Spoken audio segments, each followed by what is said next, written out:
team effect lang pala, mga kaboss, mga kababayan.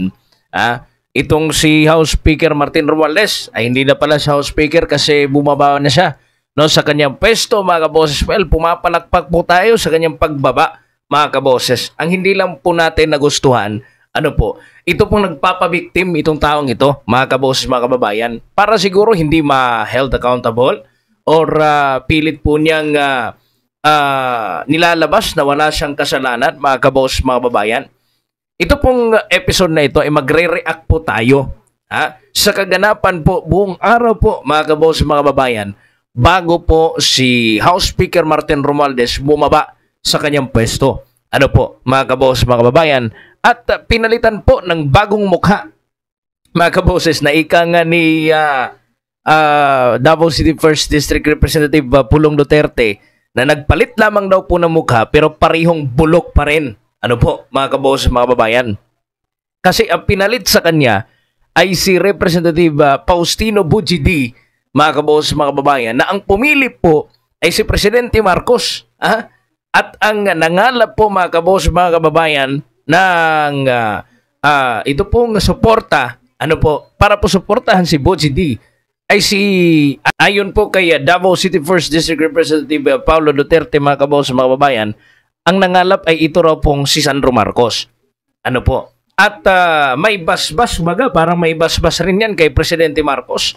Ano po, mga kaboses, mga kababayan? At sinabi po ni Romualdez, mismo kay Presidente Marcos, na siya po ang pumili, no, kay Bujidi bilang kapalit niya, mga kaboses, mga kababayan. So, totoo po ang sinasabi na wala pa rin po mangyayari kasi para bagang inalis lang yung mukha ni House Speaker Martin Romualdez kaya dahil siguro, mga kaboses, mga kababayan, sa init nga ng kontrobersya.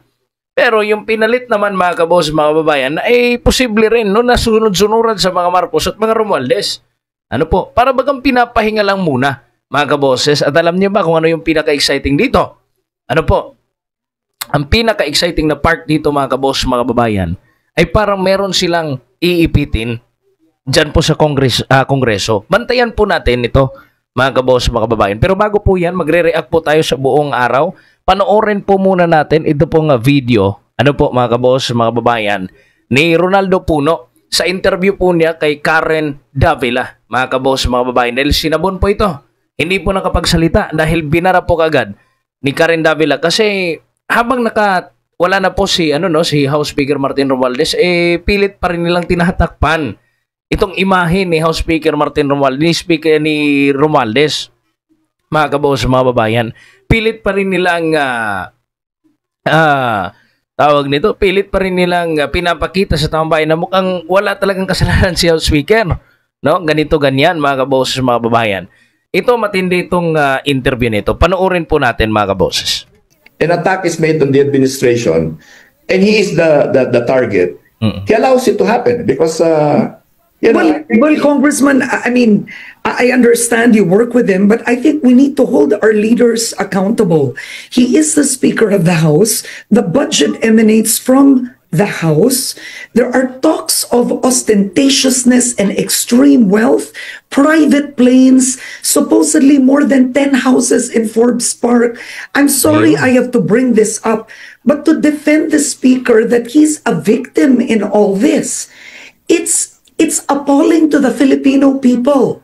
At the end, he would not even explain the corruption in the budget that he allowed. The House passed it, Congressman. In the end, we are talking about the public being angry of the ostentatiousness and extreme wealth of Martin Romualdez, Zaldico. This is not a time of the wealth you and I have seen in past administrations. Galit na tayo nun kay GMA, kay ERAP, etc. This is a whole other level of alleged corruption. This could be the levels of Nepal. Yeah. That kind of anger, which I hope not, but at the end of the day, when you hear about homes abroad, I mean, Congressman, it's very difficult to defend Martin who was in power unless he submits his saled. He explains. Stepping aside, I don't think is enough for the Filipino people. I mean, it's not personal to me. I'm not angry at him personally, but as a leader, Ayun. this is inexcusable. Parang biktima pa siya na ang bait niya. Gusto niyang tumabi. Ayun mga kaboss, mga babayan. Nakakairita kasi, no? Kasi aside po kay Puno, mga kaboss, mga babayan, ito pa pong, meron pa pong isa. Ito pong palaging sumisingot po palagi, mga kaboss, mga babayan, sa puwet ni Romualdez. Ito pong si Deputy Speaker, Zambales Representative Jay Kung-hun. Ano po, na sinabi rin po niya sa isang interview, mga kaboss, mga babayan, na nagsakripisyo raw po itong si House Speaker Martin Romualdez. Iginiit po ito ni Zambales Representative Jay Kung-hun, mga kaboss, mga babayan. Ayon po sa kanya, ay nakikita raw ni House Speaker ni Romualdez, mga kaboses, na masyado nang tinatamaan daw yung House, yung institution.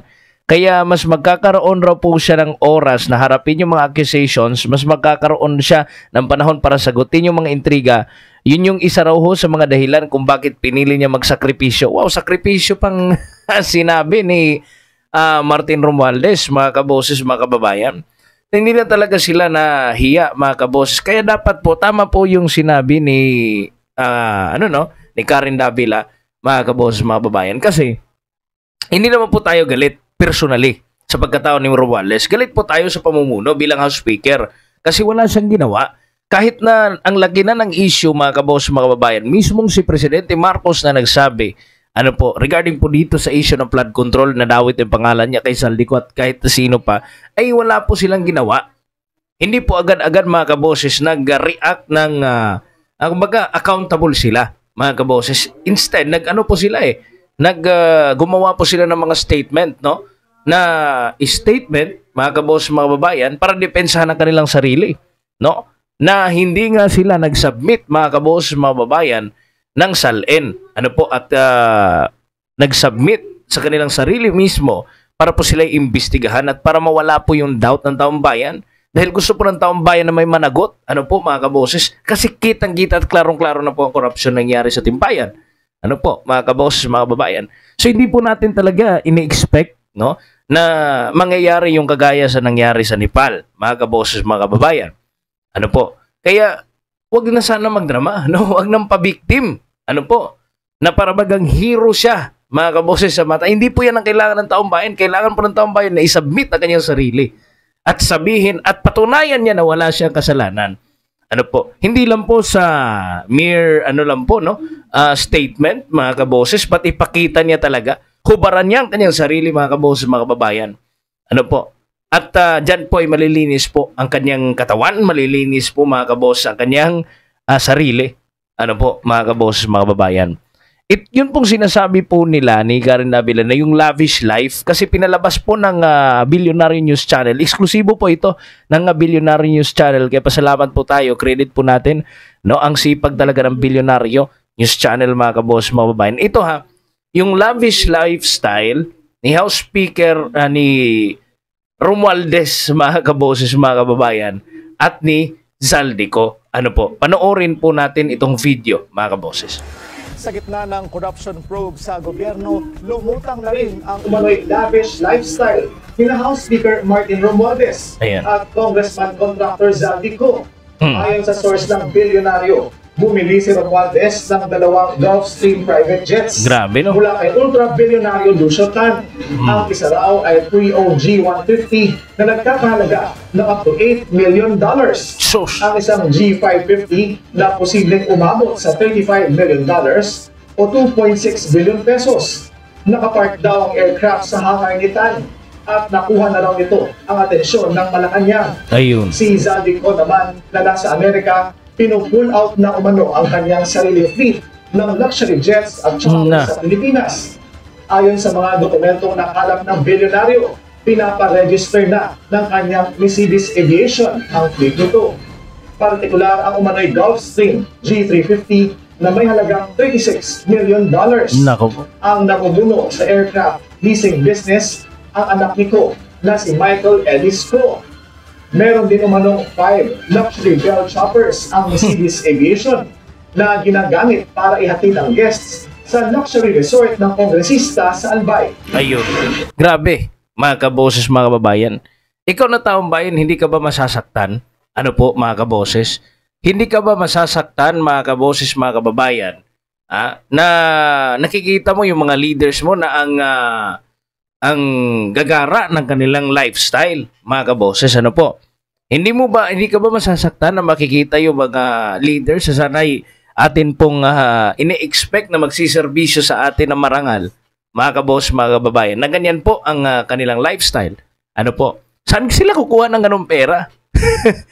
Wala naman silang kapasidad noon na bumili ng mga ganyan, mga kabroses na kagara na mga jets, no? Mga choppers, mga kaboses, mga babayan. Wala naman silang capacity noon. Ngayon lang, mga kaboses, mga kababayan, na naging kongresista sila.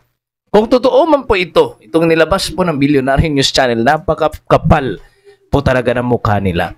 At ngayon sasabihin natin na hero sila, walang mananagot sa kanila, mga kaboses, mga kababayan. Sino pa ba mga kongresista ang talaga pong magsasabi dyan na wala silang no? Sino bang mga kongresista ang magsasabi na walang kasalanan itong si Romualdez, walang kasalanan itong si Saldico? Lumutang na nga yung mga pangalan nila. Matagal na taon na. Matagal na panahon na, mga kaboses. Habang tumatagal, lalo pong lumalabas yung amoy. So, ang kawawa po dito, kasi may sense po tayo, abagan niyo po, mga kaboses, mga kababayan, sa next episode po natin, sa pagtalakay po natin sa issue na ito. Ano po, mga kaboses? Kasi, meron po tayo nakikita na para bagang si Saldico na lang may iwan dito no? Kawawa itong si Saldico, mga kaboses, kasi nagmamalinis na. Si Romualdez, ano po? Sino ba tutulong kay Saldico?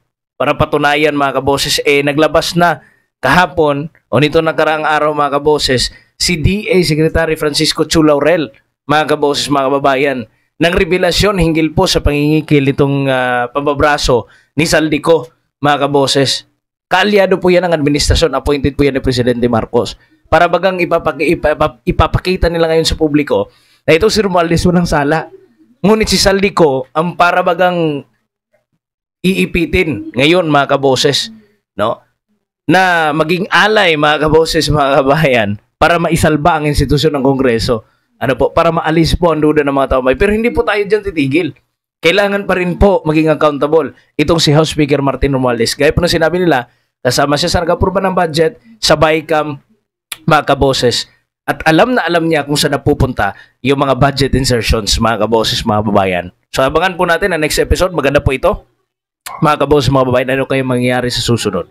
God bless you sa lahat. Ako po si Kaboses Wins at kayo po yung nakikinig at nanonood dito sa Standpoint. Please subscribe and hit the notification bell para notified po kayo sa lahat po natin ng mga uploads, mga kaboses. God bless po and bye-bye.